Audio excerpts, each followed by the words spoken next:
आमचे कार्याध्यक्ष माजी आमदार सन्माननीय चरणसिंग चपरा आपलं मनोगत व्यक्त करते।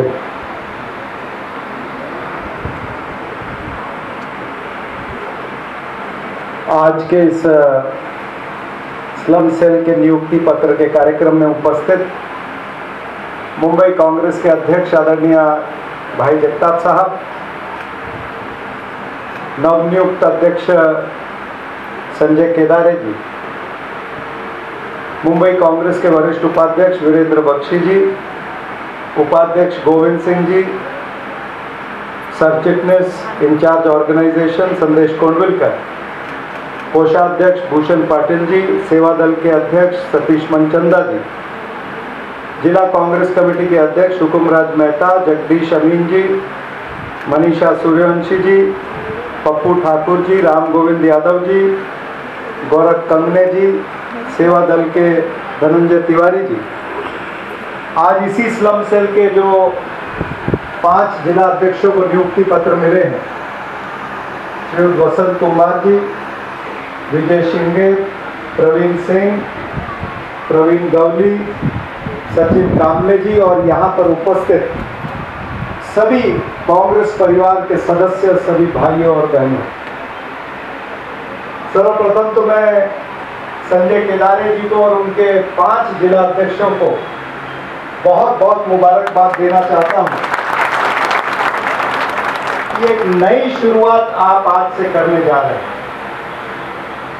और इस नई शुरुआत की जो पहल आपने की है, यानी जो ये सुंदर दृश्य लोगों का आपने यहाँ पर रखा है, किसी भी नेता का या किसी भी संगठन का मापदंड जो होता है वो लोगों से मापदंड तय किया जाता है।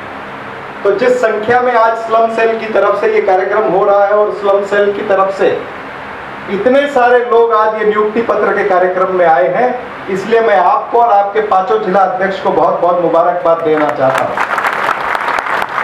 यानी भाई, इससे सिद्ध होता है कि जो आपने नियुक्ति पत्र दिए हैं, यानी जो नेता आपने चुने हैं स्लम के लिए, उन नेताओं में वाकई ही दम है, दम। और जब हम स्लम की बात करते हैं, जो मुंबई के पास अधिकतर, अभी तो स्लम के एसआरए स्कीम भी होती जा रही, लेकिन वो बहुत कम हुई है। मुंबई के अंदर अधिकतर स्लम पूरे कोलाबा से लेकर के अगर आप मुलुंड तक देखें और वहां से लेकर के दहीसर तक देखें, तो स्लम जो है उसमें बहुत बड़ा वोटर रहता है, बहुत बड़ी संख्या में, और सब समाज के लोग रहते हैं। उसके अंदर अगर कांग्रेस पार्टी के नेता उनकी समस्याओं को लेकर के नहीं उतरे तो मेरे ख्याल से कहीं ना कहीं कमी रह जाएगी। और पिछले 4-5 वर्षों से मैं देख रहा हूं, हुकुमराज मेहता जी सभी यहीं पर हैं हमारे साथ में बहुत सालों से। स्लम सेल का इस तरह का कार्यक्रम बहुत सालों के बाद मैं देखने जा रहा हूं, लेकिन इस पर ही आपकी जवाबदारी खत्म नहीं होती है। आपकी जवाबदारी 5 जिलाध्यक्ष और जो प्रदेश के स्लम सेल के अध्यक्ष बने हैं, आपकी ये जवाबदारी है कि कांग्रेस पार्टी का, मुंबई कांग्रेस की जो विचारधारा है, जो हमारे कार्यक्रम है, वो भी आपने लोगों तक लेकर के जाने। ये 5 जिला अध्यक्ष, ये 5 हमारे स्तंभ है। 6ठा जिला अध्यक्ष भी बनेगा। ये हमारे 6 पिल्लर जो हैं, इनका काम है कि ये आगे अपनी कमेटियां बनाए, तालुका के अध्यक्ष बनाए, आगे वार्ड के अध्यक्ष बनाए। पार्टी का जो स्ट्रक्चर है, उस पार्टी के स्ट्रक्चर को कंप्लीट करना बहुत जरूरी है। संजय केदारे जी का दायित्व है कि वो इस पर ध्यान दें कि किस तरह के लोगों को ये चुन रहे हैं, और संजय केदारे जी की अपनी कमेटी, जो प्रदेश की कमेटी है, वो भी अभी बननी बाकी है। कुछ अच्छे लोग आपको पूरी मुंबई से 36 के 36 तालुका से लेने पड़ेंगे। यानी अब आपका असली काम शुरू हुआ है। जब तक आप तालुका में जाओगे नहीं, तब तक आपको तालुका के अच्छे लोग मिलेंगे नहीं। मुंबई कांग्रेस पार्टी का पूरा स्ट्रक्चर, सभी जिला अध्यक्ष, सभी प्रदेश के पदाधिकारी हैं, आप उनसे भी मदद लीजिए, लेकिन कृपया करके ऑफिस में बैठ करके कमेटी मत बनाइएगा। कमेटी बनाने से पहले जिस किसी को बनाना है, उसके इलाके में एक बार जाकर के देखिए कि उसके अंदर ताकत कितनी है। कि वो 50 आदमी जुटा सकता है कि 500 आदमी जुटा सकता है, वो कांग्रेस पार्टी की विचारधारा को लेकर के जा सकता है कि नहीं जा सकता, वो मुंबई कांग्रेस के कार्यक्रमों को अपने स्लम के अंदर, अपनी बस्ती के अंदर लेके जाएगा कि नहीं लेके जाएगा, उस बस्ती की जो समस्या है वो हमारे तक पहुंचेगी या नहीं पहुंचेगी। अनेक काम होते बस्तियों के अंदर, हम दोनों आमदार, हमने देखा कि किस तरह से काम होते और किस तरह से वो काम किए जाते हैं। वो लादीकरण से लेकर के, शौचालय से लेकर के, कोई इमारत बांधने से लेकर के, हर चीज, हर तरह का काम जो है वो शासन प्रशासन की निधि से होता है।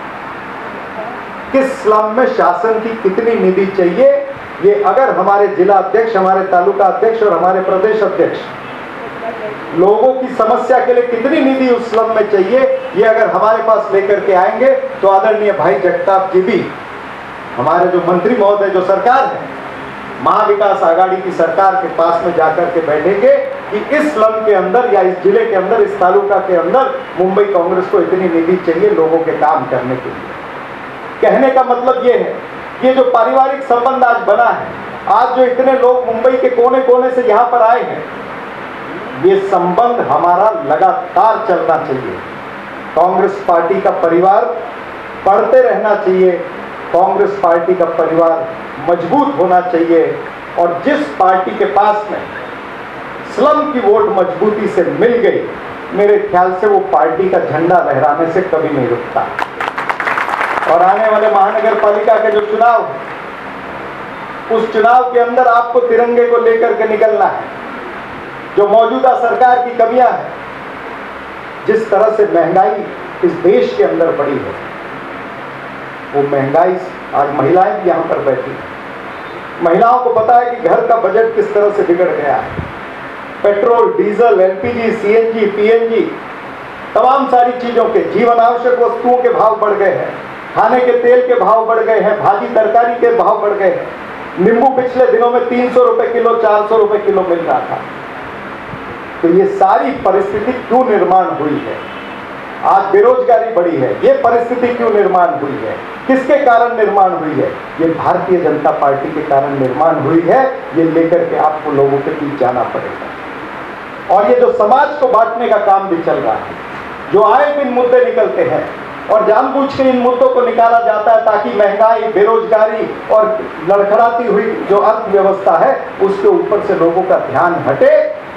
इसलिए मुद्दे आते हैं शमशान, कब्रिस्तान, 80, 20, हिजाब, हलाल, लाउड स्पीकर, ये इस तरह के मुद्दे आते हैं। हमको इन सभी मुद्दों को नजरअंदाज करना है।